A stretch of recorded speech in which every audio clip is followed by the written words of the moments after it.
வணக்கம். செய்தி வாசிப்பவர்கள் உதயகாவ்யா, வர்ஷினி.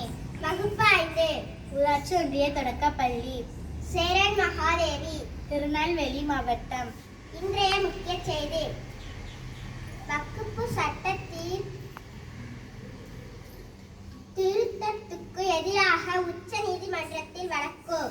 முஸ்லிம்களுக்கு அச்சுறுத்தல் ஏற்படுத்துவதை எதிர்த்து தமிழ்நாடு போராடி வெல்லும்.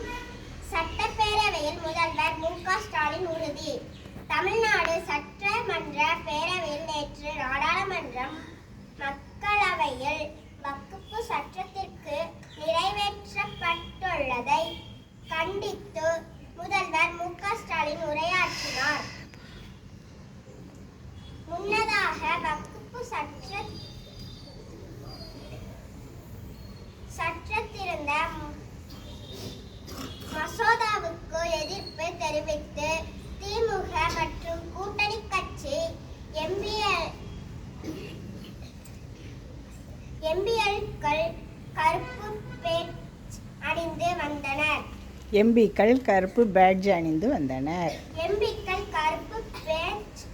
வந்தனர்.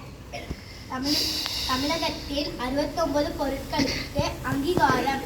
புளியங்கொடி, எலுமிச்சை பழம் உள்பட்ட மேலும் 6 பொருட்களுக்கு புவிசார் குறியீடு. விவசாயிகள், வியாபாரிகள் மகிழ்ச்சி. அமெரிக்க பொருட்களுக்கு 52% வரி விதிக்கும் இந்தியா மீது 27% கூடுதல் வரி. அதிபர் டிரம்ப் அதிரடி அறிவிப்பு. தென்கிழக்கு அரபிக் கடலில் வளிமண்டல சுழற்சி. தமிழகத்தில் கனமழைக்கு வாய்ப்பு. வானிலை ஆய்வு மையம் தகவல். நன்றி.